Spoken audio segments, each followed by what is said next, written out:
ದೆಹಲಿಯ ಕೆಂಪುಕೋಟೆ ಬಳಿ ಕಾರು ಸ್ಫೋಟ ಪ್ರಕರಣದ ವಿಚಾರವಾಗಿ ಇದೀಗ 1400ಕ್ಕೂ ಹೆಚ್ಚು ಸ್ಥಳಗಳ ಮೇಲೆ ಪೊಲೀಸರಿಂದ ರೇಡ್ ನಡೆಸಲಾಗಿದೆ. ಸ್ಫೋಟಕ್ಕೆ ಸಂಬಂಧ 150ಕ್ಕೂ ಹೆಚ್ಚು ಜನರ ಮೇಲೆ ದಾಖಲಾಗಿದೆ.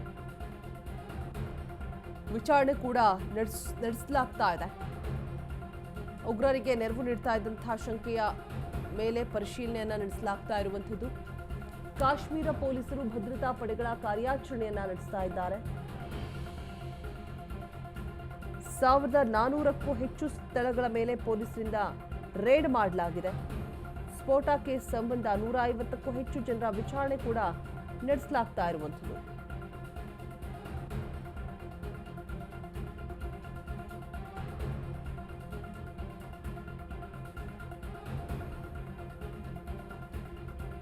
ಉಗ್ರರಿಗೆ ನೆರವು ನೀಡ್ತಾ ಇದ್ದಂತಹ ಶಂಕೆಯ ಸಂದರ್ಭದಲ್ಲಿ ಪರಿಶೀಲನೆ ಮಾಡಿರುವಂಥದ್ದು. ಕಾಶ್ಮೀರ ಪೊಲೀಸರು ಭದ್ರತಾ ಪಡೆಗಳ ಕಾರ್ಯಾಚರಣೆಯನ್ನ ಮಾಡಲಾಗಿದೆ.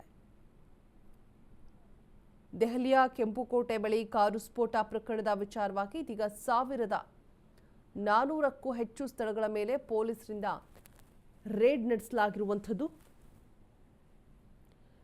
ಸ್ಫೋಟದ ಕೇಸ್ ಸಂಬಂಧ 150ಕ್ಕೂ ಹೆಚ್ಚು ಜನರ ವಿಚಾರಣೆ ಕೂಡ ನಡೆಸಲಾಗ್ತಾ ಇದೆ.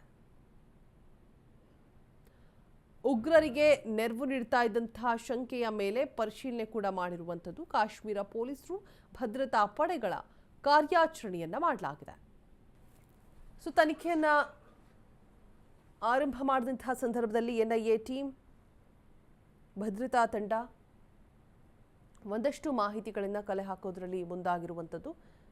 ಡೆಡ್ಲಿ ಡಾಕ್ಟರ್ಸ್ ಕೂಡ ಇದ್ದಾರೆ.